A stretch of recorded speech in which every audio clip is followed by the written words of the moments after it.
Hello, my students. I hope you are doing well. It's me again, Madam Gracious Kanzeni from Educate. My Form 4 student, we are proceeding with our chemistry subject, amazing subject, very simple and interest subject, and we are proceeding with our Necta solving question, whereby we are involving the Necta Form 4, whereby we are dealing with the assessment of students from the whole levels, kuanzia form 1, form 2, form 3 mpaka form 4. My student, we are proceeding with the Necta question 2022, the question number 10 and the question number 11. This is the continuation of our solving. Katika huu mwaka wa Necta 2022 tulianza kusolve kuanzia section B, whereby tulianza swali la 3, la 4 na kuendelea. So today tunaenda kuangalia swali la 10 na la 11.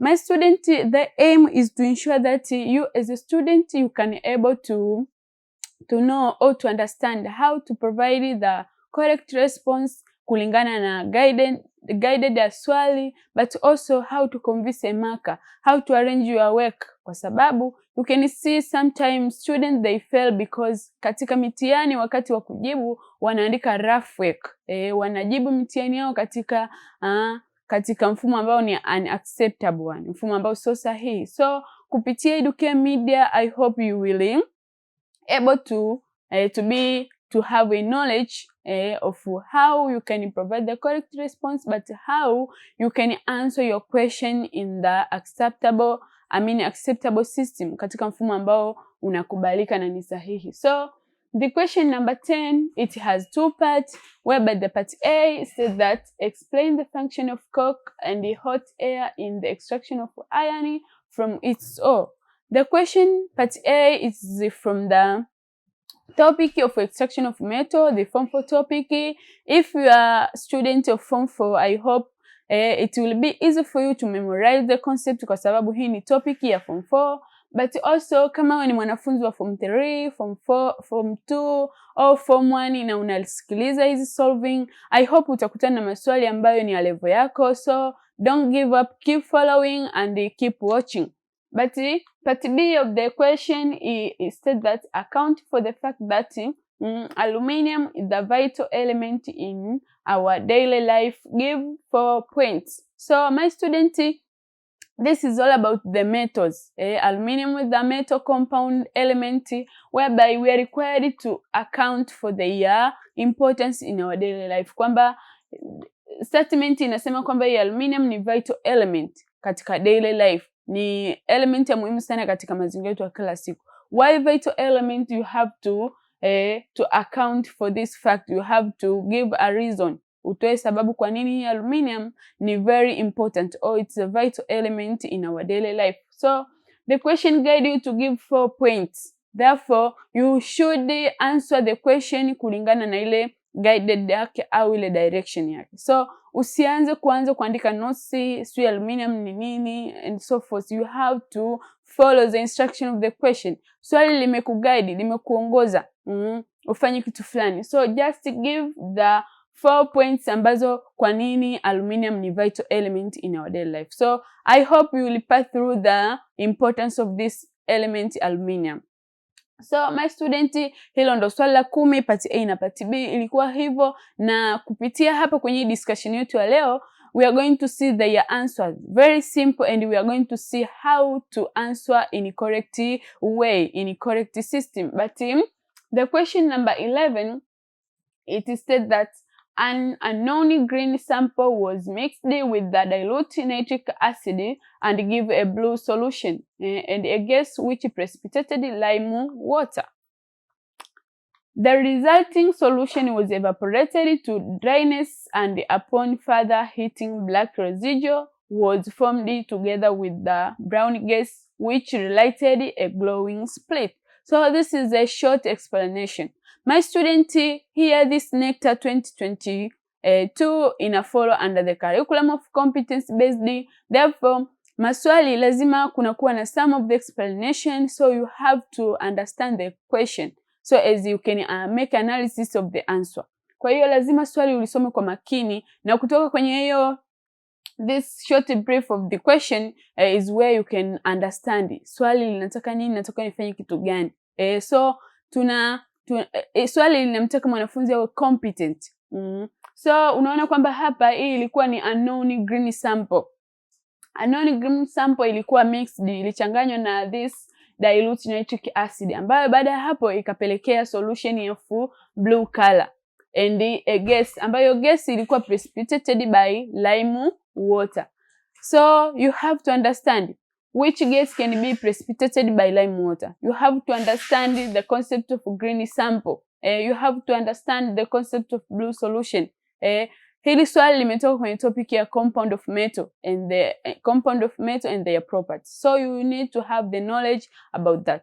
If not, go through our Educare Media. Hizi sessions zimefundishwa pale, hizi topics zimefundishwa pale vizuri sana. So you will understand one after another and you will be competent, and thereafter utakuja kujua relationship iliyopo katika kujibu maswali na concept ulionayo, rather than cramming just the answers. So after this reaction to take place, the resulting solution ilikuwa evaporated. After being evaporated, so as to make a dryness. Then after the further heating was taken place and the black residue was formed. Kwamba heating ka take place, what happened there is black residues. Then after there, the brown gas which related a glowing split ilikuwa formed. So hiki ndo process nzima, ndo kitendo kizima kilifanyika kwenye hii experiment. Thereafter, the question now came and he said that part A, identify the green sample, blue solution, the black solid, and the two gases. So you are required to identify those compound ambazo zilikuwa involved kwenye ile reaction au ile mechanism au ile experiment ilikuwa inafanyika. Kwamba okay, kulikuwa na ile green sample. Green sample ilikuwa ni nini? Ambayo ili react na dilute nitric acid. But also after that tulipata reaction ambayo tulipata product ya blue solution. Blue solution, you have to understand what the blue solution. Blue solution ni compound gani?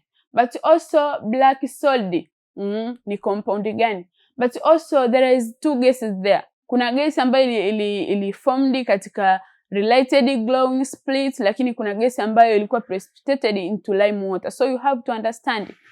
Baada ya kurecall the concept of compound of metal, ina maana utakuwa na majibu, kwa sababu hizi concepts zilidiscussiwa sana kule katika ile topic. Therefore utakuwa una ule uelewa. Kwa hiyo wewe unachotakiwa ufanye, unatakiwa provide the answer now, identify hizi colors za hizi compound ni compound gani. You have to show them. That is part A. Part B, it is said that give balanced chemical equation for the reaction between the green sample and the nitric acid, and the equation for the formation of black residue. You have to show the reaction, balanced chemical equation. Lazima iwe balanced chemical equation. Na hiyo balanced chemical equation simply utaonyesha their status, their mole ratios and so forth. Kwa hiyo utahakikisha kwamba katika reactant side na product side it is balanced. That's why tunazungumzia kuhusiana na balanced chemical equation. So mwanafunzi anatakiwa aonyeshe hiyo balanced chemical equation between this green sample and nitric acid, lakini equation for the formation of black residue. Hizo black residues zilizokuwa formed ilikuwa ni kitu gani? Na unatakiwa uonyeshe zile balanced chemical equation au hizo reactions zilizotake place. So this is the question, and now we are going to see the answers. Tunaenda kuona the answer of starting with the question number 10 A and B, but also the question number 11 part A and B. Now my students, let's see the question number 10A. Question number 10A, the student asked to provide the function of the coke katika extraction of metal, iron metal. So function of coke, lakini vile vile mwanafunzi alitakiwa elezee the function of hot air. So tunajua kwamba tunafanya extraction of iron metal. The coke is a component ambazo zinakuwa involved kwenye blast furnace there. So its function, the coke tend to combine with the air to form the carbon monoxide, which act as a reducing agent, kwamba kumbe coke is very important na function yake kubwa ni kwamba ina react, ina combine na air. Ikisha combine na air, obvious air ambayo tunazungumzia hapa ni oxygen gas. So ina combine oxygen gas, tunaenda kupata carbon monoxide gas.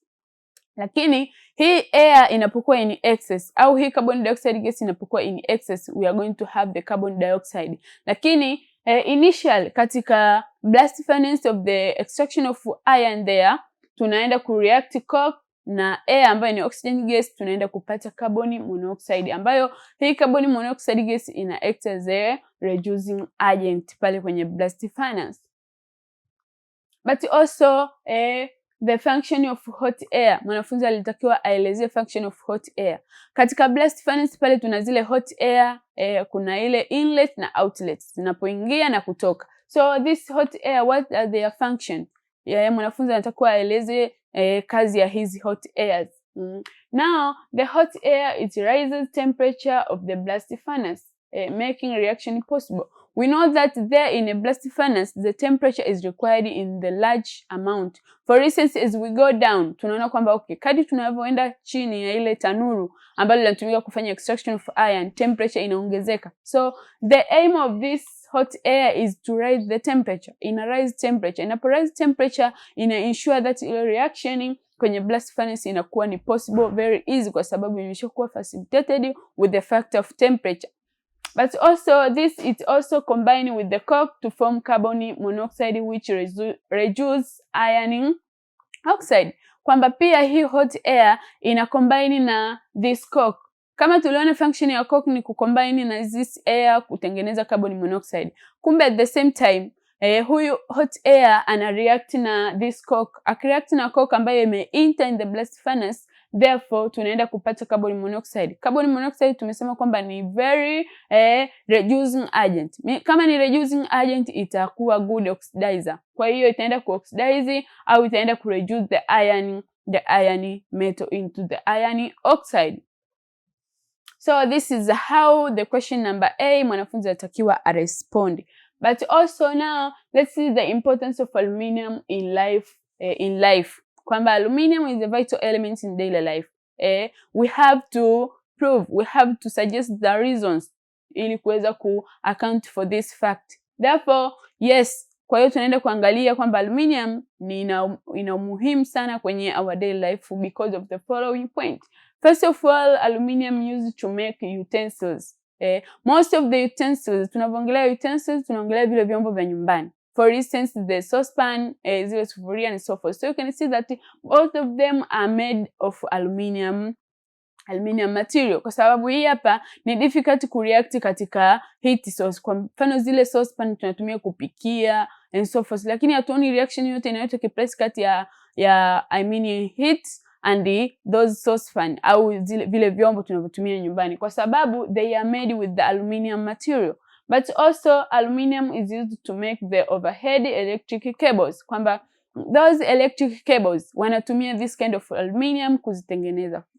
The reason is because this aluminium haifanyi reaction katika hizi substance. So because of its importance, kwa sababu ya uwezo wake wa kutufanya reaction na hizi substance, therefore inatumika katika kutengenezea hizi electric cables. But also aluminium is mixed with the other metals to make alloy, which are used in the shipbuilding. Kwamba tunajua kwamba this aluminium yenyewe ni expensive one. So inatumika katika alloy mechanism au alloy process, ambapo tunajua kwamba inafanyika coating au inafanyika addition of metal with other metal, ambapo ile cheap metal inafanyiwa coating with the expensive one. Kwa hiyo utakuta kwamba most of the material of the substance zimefanyiwa hii alloying au zimefanyiwa hii coating of the aluminium metal. So you can see that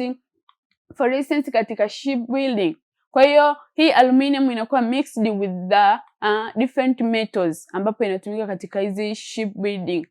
So you can see that it is very important, kwa sababu ship are very ina facilitate transportation system, na watu wanasafiri, vile vile mizigo inasafirishwa from one place to another. kupitia usafiri wa majini. So aluminium is very important. But also tunasema kwamba aluminium ni vital element in our daily life kwa sababu umuhimu wake kwamba used to make the window frame. My student tutaona kwamba okay, our window frame au yale madirisha zile windows zake zimekuwa developed kwa kutumia hizi aluminium. So you can see how is it very important. So it is a vital element in our daily life. But also used in making aeroplane parts. Sehemu za ndege, aeroplane parts, kwamba this aluminium is useful in making some parts of the aeroplane. Kwa sababu unaona baadhi ya ndege zile aeroplane, for instance aeroplane, unakuta kwamba baadhi ya parts zake zimetengenezwa kwa kutumia aluminium. So you can see how the aluminium is very important or is very vital element in our daily life.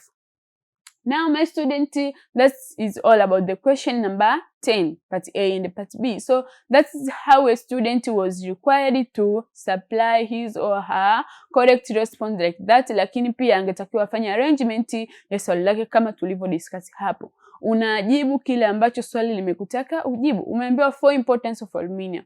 Provide 4 importance of aluminium. After this question inapatikana kwenye section B. Kwa hiyo unapojibu maswali yako unatakiwa uangalie ule uzito pia wa marks. Usianze kuandika S ambapo ni unnecessary there, yani haitajiki pale. Unaangalia ule uzito wa marks, kwa hiyo unajibu kulingana na swali linavyokutaka. Umeambiwa briefly explain, you have to be brief. Lakini kama umeambiwa to give, you have to mention them, you have to state them and so forth. But now the question number 11. Swali lilikuwa na part A na part B.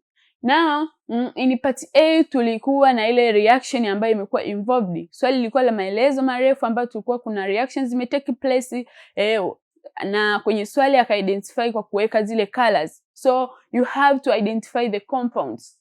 Kwamba ile green sample ilikuwa ni kitu gani, blue solution ilikuwa ni solution gani, but also those gases ambazo zilikuwa involved there, ambayo moja ili relate glowing split but another one ilifanya precipitate of lime water. So here are the simple answers. Kwa hiyo mwanafunzi alitakiwa first aonyeshe kwamba green sample ilikuwa ni copper carbonate. Na his concept lazima uwe unajua the whole concept of compound of metal, kwa sababu ndo tunasoma hizi reactions kwamba rangi fulani hii inakuwa hivi. So mwanafunzi lazima uwe full knowledgeable with this compound of metal. Kwa hiyo naenda kwenye educare yetu media educators, hii topic imefundishwa kule compound of metal.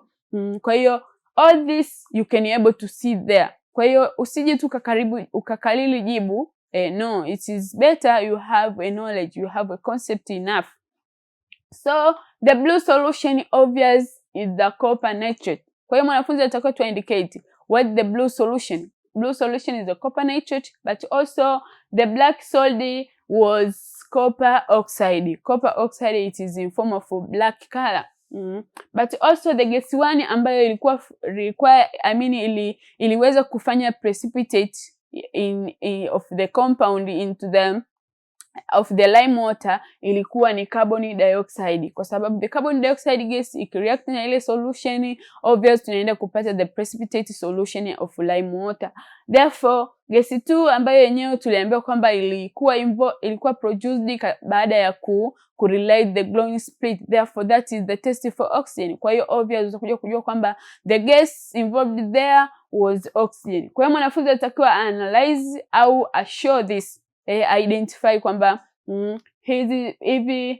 this given data zilikuwa ni compound gani au ni gesi gani. So mwanafunzi atakiwa ajibu hivi na thereafter unakuwa una marks zako zote. And this arrangement is acceptable and it is easy to convince the marker. So make sure una arrange kazi yako like this. But also question number 11B tuliambiwa tuandike reaction, balanced chemical equation ya those involved compounds. For instance tulikuwa na hii copper carbonate ili react na nitric acid, therefore tunaenda kupata copper nitrate and carbon dioxide gas as well as water molecule. So balanced chemical equation mean that katika reactant side na product side the number of moles should be balanced kama unavyoona hapa zimebalance, lakini Vile vile part C tuliulizwa reaction between what will happen in the decomposition of black residual copper nitrate. So this black residual copper nitrate ambayo decomposition yake means that it take place under heat. Therefore tunaenda kupata copper oxide, then nitrogen dioxide gas as well as oxygen gas. So mwanafunzi anatakiwa aonyeshe hivi, baada ya hapo aonyeshe hii balanced chemical equation. Therefore balanced chemical equation ya decomposition ya hii black residual copper nitrate itakuwa ni copper nitrate ana dissociate, tunaenda kupata copper oxide ambayo ni solid, lakini tunaenda kupata gas of nitrogen dioxide as well as oxygen gas. So mwanafunzi atakiwa aonyeshe hivi, a balance vizuri equation yake, and therefore anapata marks zake zote. After there, my student, I would like to say it marks the end of our discussion. Thank you so much for watching. But don't forget to subscribe and like and comment our media Educare, because through Educare is where you can develop your knowledge concerning on how you can develop your knowledge concerning the different notes or different materials, but also you will understand on how the question appear in the examination and how to answer them correct, but also how to follow the system, acceptable system of answering the question. My student, after there, I would like to say bye-bye. Have a nice moment.